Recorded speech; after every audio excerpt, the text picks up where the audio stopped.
നമസ്കാരം. റാഫ്റ്റോ ക്രിക്കറ്റിലേക്ക് അവർക്കും സ്വാഗതം. ഇന്നെങ്കിലും ജയിക്കണം എന്ന ആഗ്രഹത്തിൽ KKR ഇറങ്ങുകയാണ്. പക്ഷേ GT ഇപ്പോൾ അങ്ങനെയല്ല. കഴിഞ്ഞ കളിയൊക്കെ തകർപ്പൻ ജയം ജയിച്ചു. 4 കളി 4 പോയിൻറ്റോടെ അവർ 6ാം സ്ഥാനത്ത്. KKR കളിച്ച് 5 കളി മഴ പെയ്ത് കിട്ടിയ ഒരു പോയിൻ്റ് മാത്രമായിട്ട് 10ാം സ്ഥാനത്ത്. ബാക്കി 4 കളി അവർ പൊട്ടിയിരിക്കുകയാണ്.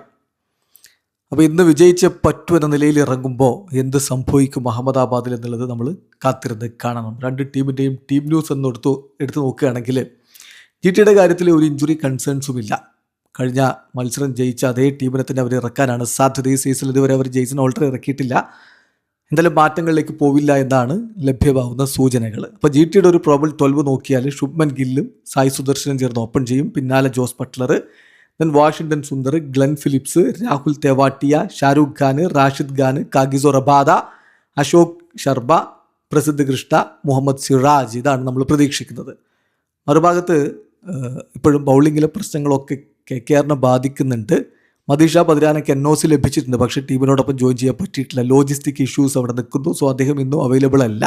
അപ്പോൾ KKRൻ്റെ ഒരു പ്രോബബിൾ 12 നോക്കുകയാണെങ്കിൽ ഫിൻ അലൻ അല്ലെങ്കിൽ ടിം സിഫേർട്ട്, അവിടെ ഒരു മാറ്റത്തിന് സാധ്യതയുണ്ട്.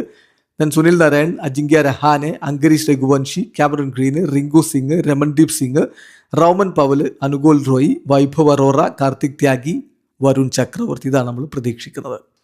ഇന്നത്തെ പിച്ചിൻ്റെ ഒരു സ്വഭാവം നോക്കിയാൽ ഈ IPL പിച്ച് നമ്പർ 6 അഹമ്മദാബാദിലെ പിച്ച് നമ്പർ 6 ആദ്യമായിട്ട് നടക്കുന്ന മത്സരമാണിത്. T20 വേൾഡ് കപ്പിൻ്റെ സമയത്ത് ഇതൊരു മികച്ച ബാറ്റിംഗ് വിക്കറ്റായിരുന്നു. അതേസമയം പേസർമാർ ഹിറ്റ് ദി ഡെക്ക് ഹാർഡ് എന്ന രൂപത്തിൽ പന്തെറിഞ്ഞാൽ കൂടുതൽ ബൗൺസ് ലഭിക്കുന്ന ഒരു സ്ഥിതിവിശേഷവും ഉണ്ടായിരുന്നു. അതുപോലെ തന്നെ ഏർലി സിറ്റുവേഷനിൽ കുറച്ച് സ്വിംഗ് ഉണ്ടാവും, പക്ഷേ പെട്ടെന്ന് തന്നെ അത് മങ്ങിപ്പോകുന്ന അവസ്ഥയും ഉണ്ടായിരുന്നു. പിന്നെ സ്പിന്നേഴ്സിന് പ്രത്യേകിച്ച് അസിസ്റ്റൻസ് ഒന്നും ലഭിക്കില്ല. അപ്പോൾ അങ്ങനെ പറയുമ്പോൾ നല്ല റൺ ഒഴുകാൻ സാധ്യതയുള്ളൊരു പിച്ച്. സ്വാഭാവികമായിട്ടും ടോസ് ലഭിച്ചാൽ ബൗൾ ചെയ്യാനാണ് സാധ്യത. ചേസ് ചെയ്യുക എന്നുള്ളത് തന്നെയായിരിക്കും ഇവിടെ ഉദ്ദേശിക്കുന്നത്. എന്തായാലും നല്ലൊരു പോരാട്ടം പ്രതീക്ഷിക്കാം. GT വിജയിക്കുമോ അതല്ല KKR ഈ സീസണിൽ ആദ്യ ജയം സ്വന്തമാക്കുമോ? വീഡിയോ അവസാനിക്കുന്നു. ക്രിക്കറ്റ് ലോകത്തെ കൂടുതൽ വിശേഷങ്ങളുമായി റാഫ്റ്റോക്സ് എത്താം.